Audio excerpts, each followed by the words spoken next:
सुप्रभातम सभी को। मैं विवेक सर आप सभी का संस्कृत भारत की कक्षा में स्वागत करता हूं। आज मैं और आप मिलकर संस्कृत के प्रत्ययों को जानेंगे और कितने प्रकार के होते हैं वह भी हम जानेंगे। वीडियो को अंत तक जरूर देखिए, लाइक कीजिए, शेयर कीजिए, सब्सक्राइब कीजिए यदि पसंद आए। वीडियो को शुरू करते हैं, चलिए मेरे साथ। संस्कृत व्याकरण के अंतर्गत प्रत्यय किसे कहते हैं बताता हूं परिभाषा सहित। जो शब्द धातु या अर्थवान शब्द के अंत में लगते हैं और विशेष अर्थ को प्रकट करें वह प्रत्यय कहलाते हैं। आप कहेंगे विशेष अर्थ को प्रकट करें, आप कहेंगे कि सर ये क्रिया या धातु क्यों लिखा है, तो मैं आपको बताना चाहता हूं कि धातु ही क्रिया होती है, उसे ही हम संस्कृत में धातु कहते हैं, क्रिया को ही। और अर्थवान शब्द मतलब जिसका कोई अर्थ निकले, जिसका कोई एक निश्चित अर्थ हो, ऐसे शब्दों के अंत में हम प्रत्ययों का प्रयोग करते हैं। अब आप पूछेंगे कि प्रत्यय कितने प्रकार के हैं, तो मैं आपको बताना चाहता हूं इन संपूर्ण प्रत्ययों की संख्या कितनी है। तो सबसे पहले नंबर 1 शुभ प्रत्यय, और उससे बनने वाले जो शब्द होते हैं वह सुबंत कहलाएंगे। नंबर 2 तिंग प्रत्यय, तिंग प्रत्यय जिनके अंत में लगते हैं वह शब्द तिगंत कहलाते हैं और तिगंत कहलाएंगे, उनसे जो शब्द बनेंगे। नंबर 3 की बात करूं तो समासांत प्रत्यय। आप कहेंगे सर ये समासांत क्यों लिखा है, तो ऐसे प्रत्यय हैं जो एक सामासिक पद होकर समास के अंत में लगते हैं, वह समासांत प्रत्यय कहलाते हैं। नंबर 4 की बात करूं तो कृत प्रत्यय, और उससे लगने वाले जो शब्द बनते हैं वो कृदंत कहलाते हैं। नंबर 5 की बात करूं तो तद्धित प्रत्यय, और तद्धित प्रत्यय जिनके अंत में लगते हैं वह शब्द तद्धितांत कहलाते हैं। ठीक है। नंबर 6 की बात करता हूं तो नंबर 6 है स्त्री प्रत्यय। स्त्री प्रत्यय अर्थात ऐसे प्रत्यय जो पुरुषवाचक शब्द से स्त्रीवाचक शब्द में परिवर्तन करते हैं, वह शब्द स्त्री प्रत्यय कहलाते हैं। तो चलिए हम और आप मिलकर सबसे पहले इनके प्रकारों को देखते हैं। नंबर 1 शुभ प्रत्यय, तो किसे कहते हैं वह भी बताता हूं और कितने हैं वह भी बताऊंगा। तो जो शुभ प्रत्यय हैं वह 21 प्रत्यय हैं, और जो 21 प्रत्यय जिन शब्दों के अंत में लगते हैं वह सुबंत शब्द कहलाएंगे। अब आप पूछेंगे ये किसके अंत में लगते हैं, तो मैं आपको बताना चाहता हूं कि जिनसे संज्ञा, संज्ञा मतलब नाम, सर्वनाम आप सभी लोग जानते हैं, नाउन प्रोनाउन, और विशेषण, विशेषण भी आप जानते हैं, आदि शब्द बनते हैं। जिससे संज्ञा, सर्वनाम, विशेषण आदि शब्द बनते हैं वह शुभ प्रत्यय कहलाते हैं। यह 21 प्रत्यय हैं, आपको मालूम चला। और जैसे कि रामः, सीता, रमेशः, आपका नाम जो भी है, या मेरा नाम विवेकः, इत्यादि जो रूप हैं वह शब्द रूप है, वह शुभ प्रत्यय से बने हुए हैं। तो अब आपको मालूम चल गया। और जैसे रमेशः शब्द है यह शुभ प्रत्यय से बना है, इसलिए वह सुबंत शब्द कहलाएगा। अब आपको शुभ प्रत्यय बहुत अच्छे से समझ में आ गया होगा। चलिए तिंग प्रत्यय की ओर चलते हैं। जैसा कि आप सभी को मालूम है कि तिंग प्रत्यय जिनके अंत में लगते हैं वह तिगंत शब्द कहलाते हैं। तो चलिए पढ़ते हैं। तिंग आदि प्रत्यय 18 हैं। कितने हैं? 18, जिनसे धातु रूपों का निर्माण होता है। धातु रूप अर्थात क्रिया के रूप। जैसे कि पठ धातु में तिंग प्रत्यय लगा, पठति रूप बना। लिख धातु में तिंग प्रत्यय लगा, लिखति बना। धाव धातु में तिंग प्रत्यय लगेगा, धावती। तो पठति अर्थात पढ़ना, धावती मतलब दौड़ना, लिखति मतलब लिखना, इत्यादि जो तिंग प्रत्यय जिनके अंत में लगते हैं वह तिगंत शब्द कहलाते हैं। तो आशा करता हूं कि यह तिगंत कितने प्रत्यय हैं वह आपको मालूम चल गया होगा, और यह धातु रूपों के अर्थात क्रिया रूपों के पीछे लगते हैं। तो नेक्स्ट देखते हैं।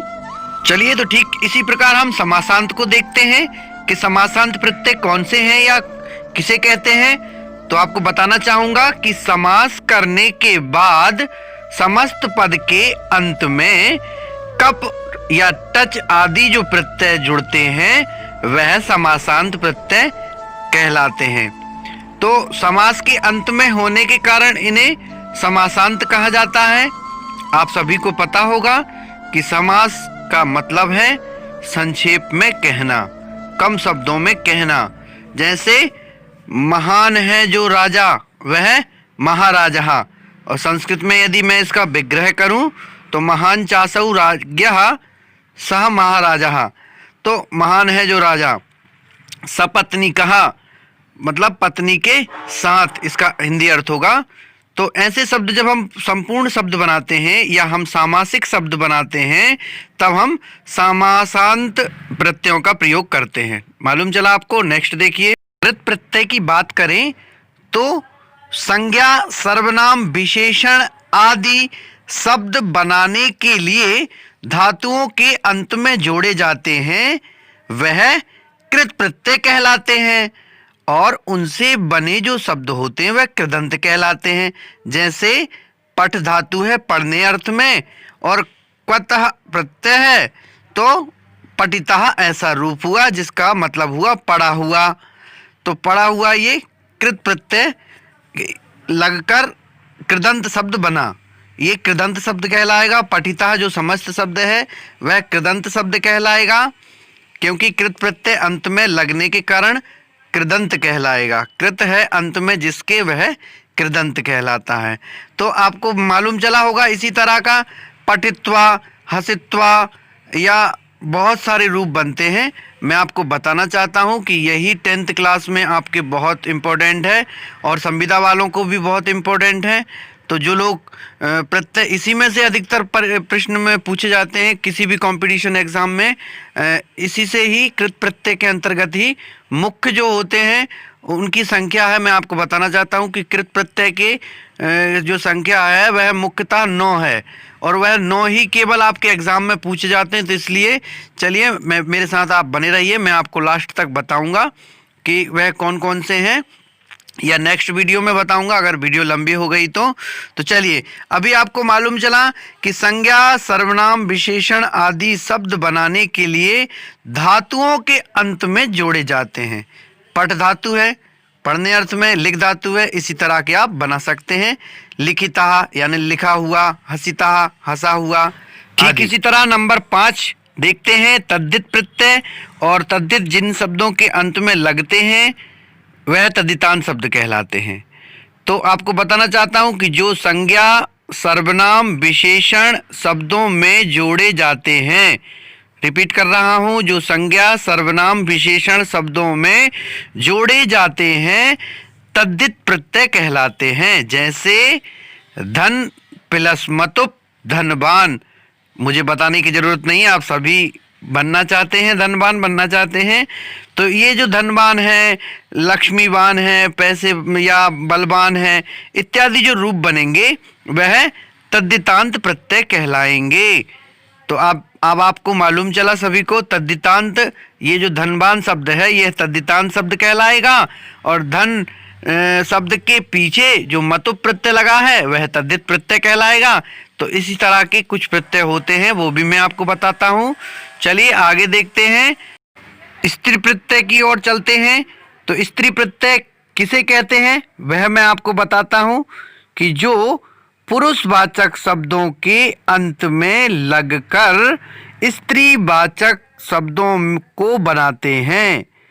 जैसे कि बालक प्लस टाप बालिका।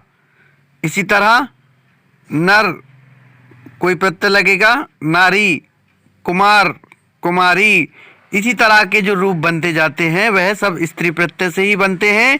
तो जहाँ पुल्लिंग शब्द से स्त्रीलिंग में परिवर्तन होता है, मतलब पुरुषवाचक शब्दों से स्त्रीलिंग में परिवर्तन होता है, वह स्त्री प्रत्यय कहलाते हैं। इनकी संख्या 4 है।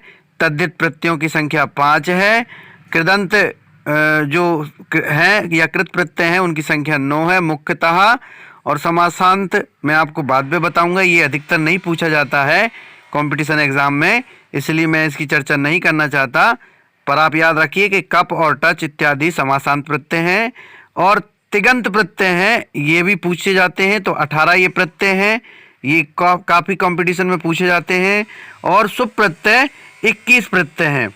तो याद रखना आप, समासांत इसलिए नहीं बता रहा हूँ क्योंकि मैं ये आते नहीं हैं परीक्षा में। और कृत प्रत्यय 9 है, इनकी संख्या मुख्यतः 9 है जो परीक्षा में पूछी जाती है, चाहे वो 10th हो, चाहे संविदा हो या कोई भी कंपटीशन एग्ज़ाम हो। और तद्धित प्रत्यय 5 है और स्त्री प्रत्यय की संख्या 4 है मुख्यतः जो पूछे जाते हैं। और सुबंत प्रत्ययों की संख्या 21 है। आशा करता हूँ आप सभी को वीडियो बहुत अच्छा लगा होगा।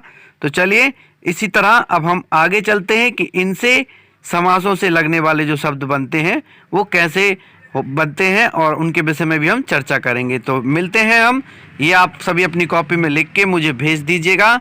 और अगर समझ में आया हो तो लाइक कीजिए, शेयर कीजिए, सब्सक्राइब कीजिए। मिलते हैं नेक्स्ट वीडियो में। जय हिंद, जय भारत।